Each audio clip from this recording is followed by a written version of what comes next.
God damn it, not again! Relax! Other than swinging Stormwhacker. It's Stormbreaker. Stormbreaker, whatever. Other than battling Thanos one last time, that's the last feat we can analyze today. Wait, why can't we scale Thor to Thanos? Because, Kenny, my friend, that's a problem for another video. And that problem will finally be solved today. Welcome, one and all, to Honor's Place as we find out how strong is MCU Thanos. This video has been a long time coming, so let's not fool around, ladies and gents. The Mad Titan is the ruthless conqueror of the MCU, having waited in the shadows, growing in power until finally smashing the heroes to complete his goals.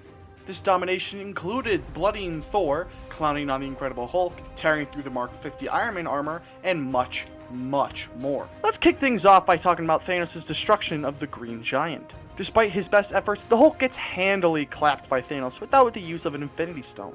And the Hulk's punching power is not to be underestimated, as he could bring a huge whale creature to a stop.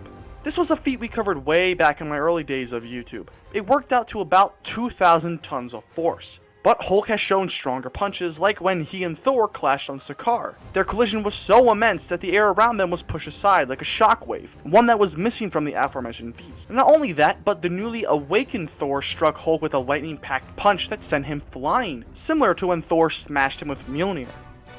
Mjolnir has had a varied amount of feats, one of which allowed Thor to summon a massive storm. Not to mention, Mjolnir was used to destroy a segment of the Rainbow Bridge, something awakened Thor recreated with one attack. This would put Hulk's durability around 10.3 megatons of TNT, seeing as Thanos could body the same Thor and Hulk with very little effort, something Ebony Maw referred to as, "Let him have his fun." This should put a casual Thanos attack at the low end of a city-level blow. While that is impressive, Thanos messed up Thor just as bad, if not worse, than Hulk. In our Sokovia explosion video, we calculated this explosion to be worth 67 megatons of TNT, nearly 7 times more powerful than the previous calculated feat.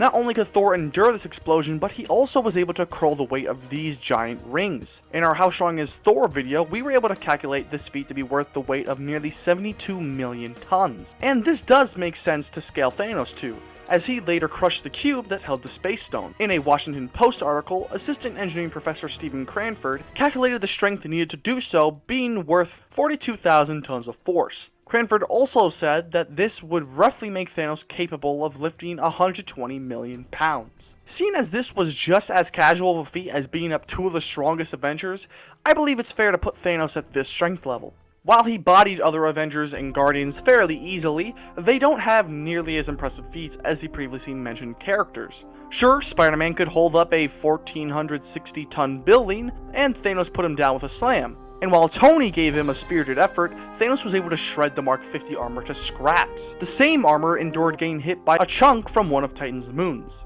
Scaled to Robert Downey Jr.'s height, the meteor would be 41.6 meters wide, at a volume of nearly 19,000 cubic meters, with a mass of 52 million kilograms. While the moon scraps start their journey from the moon, they are teleported closer to the atmosphere instead of traveling directly from said moon.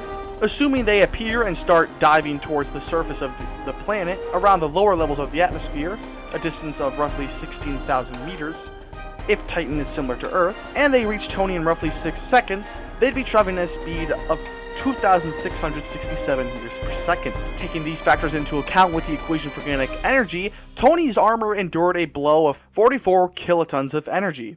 This collision doesn't do nearly as much damage as Thanos had, which makes sense seeing as he casually beat up characters who endured far more impressive feats. While Thanos is a physically intimidating foe, he has found himself on the back foot before, including his 2 encounters with the Scarlet Witch. Wanda was powerful enough to destroy the Mind Stone with one hand and hold back Thanos with the other. It has been said many times that Thanos wasn't using the full power of the Space Stone in this instance, but he was clearly showing signs that he wasn't just making a cakewalk out of it. While we later learned that Wanda is far more powerful than the Sorcerer Supreme, Doctor Strange, at this moment she isn't in a fighting mode. Nonetheless, we can use her destruction of the Mind Stone in the scene to determine how strong the Space Stone shield would have to be. In Age of Ultron, it is said the power of the Mind Stone is far more impressive than that of Ultron's plan to crash Sokovia into planet Earth. To determine just how devastating such an impact would be, let's look at Sokovia itself. Based off measurements from our Sokovia explosion video, we determined that the floating rock is as wide as 3,110 meters with a volume of 1.6 billion cubic meters. Assuming this rock is akin to granite, a plutonic rock with a density of 2,700 kilograms per cubic meter, this would mean Sokovia has a mass of 4.4 trillion kilograms. Seeing as the floating rock is coated in a flaming hot aura of fire, we can assume it reaches speeds similar to that of rocket ships during re-entry. Using the formula for kinetic energy again, we find that Sokovia would have struck the Earth with an energy output worth over 32 gigatons of TNT, nearly 500 times more impressive than the explosion required to destroy the falling object. And like we just said, that's only a fraction of the power of the Mind Stone. If we severely lowball the power of the Mind Stone to be only 250 times more powerful than this explosion, Wanda would have been hitting Thanos' shield with 8.1 teratons of TNT, enough energy to destroy a medium-sized country. But this wasn't even a bloodlusted Wanda, who was on the verge of killing Thanos in Avengers Endgame. But this is where we start having some trouble. While Thanos doesn't use the Infinity Gauntlet to its full power, something which could destroy our universe, he does use singular stones to confront foes like Doctor Strange, Captain Marvel, and awaken Thor wielding Stormbreaker. The good Doctor forced Thanos to use one of the stones to destroy the mirror dimension and turn into a black hole. As we calculated in our mini episode on Doctor Strange, his shield endured having a black hole hurled at it, and it held up like a champ before dissipating the black hole into a bunch of butterflies. This black hole would weigh in at an astounding 935 septillion pounds, nearly 72 times heavier than our big blue Earth. But where throwing black holes was easy, stopping the power of one might be where Thanos caps off. After getting surged with the power of the Infinity Gauntlet, Thanos is caught by surprise with the sudden blast from Stormbreaker. He was caught so off guard that the magic maul is driven deep into his chest. Now, it's been stated that Stormbreaker was built to counter the effects of the gauntlet, which makes sense seeing as they were forged by the same dwarf. But it has also been stated that if he wasn't surprised, Thanos could have used any one of the stones to counter the sudden blast. But just how powerful is said blast? Stormbreaker was forged to clash with the gauntlet. That much is true, but it's also true that Thor can wield the Bifrost through it. The same Bifrost allows for teleportation from across the universe, as well as between the 9 realms. Seeing as scientists are beginning to entertain the idea that black holes can be used to travel through space, let's use a black hole as a reference for how much power Stormbreaker would need to wield in order to create such a portal. Using this shot of Thor after teleporting himself as well as Rocket and Groot to Wakanda, we can take actor Chris Hemsworth's height of 6 foot 3 inches, aka 1.905 meters, and measure that the full width of the scorched circle would be roughly 6.3 meters. Taking that distance and splitting it in 2 to get a radius, we can take that number and use it in this equation to determine the mass such a black hole would be. Here we take the speed of light, c, the radius we just determined, then divide that product by 2 times the gravitational constant of the universe. And we find that Stormbreaker must be able to produce a black hole with the mass of 2.145 e to the 27 kilograms. That is 360 times heavier than our Earth. If we compare this mass to that of our Sun, we can also use the Sun's GBE to determine how much energy would be needed to create the black hole. This would require an astounding energy equivalent of over 613 undecillion joules. Oh, what's that? You don't know what an undecillion is?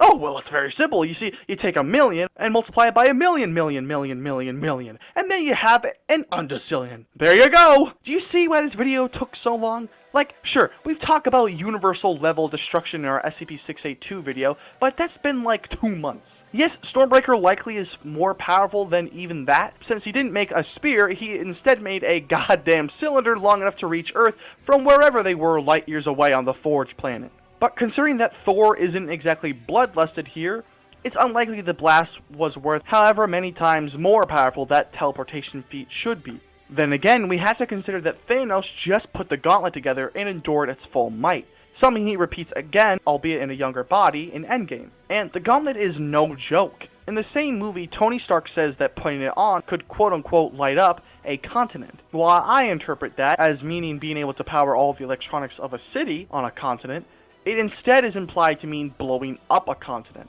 People smarter than me have calculated that to be worth an energy output on the low end of 760 teratons of TNT.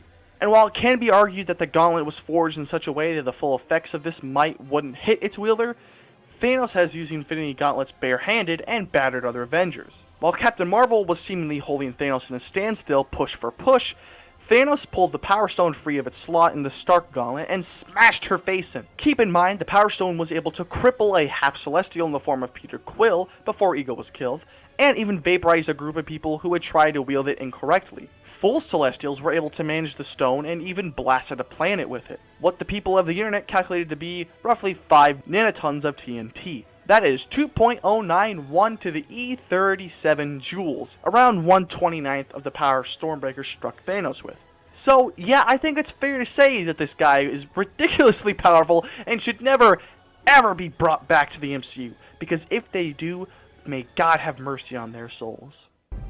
Dread it, run from it, destiny arrives all the same. And now it's here. Or should I say, I am. So yeah, that's it. It feels pretty good to finally get this video done, considering you guys, or at least Steven Schultz, have been requesting it since my How Strong Is Thor video. I hope it was well worth the wait and that I didn't mess anything up for you guys. I'm probably going to take a break for a week or two, so if you don't get any upload notifications, don't worry about it. If anything, I will be back on the 23rd of July with something new, so until then, thank you once again for coming to Honor's Place. I hope you enjoyed your stay. Feel free to like and subscribe for more. You can check out the full playlist for Season 3 of my How Strong Is series here, or maybe check out my Scoring the Fight series. Anyway, stay safe, God bless America, and yeah, bye.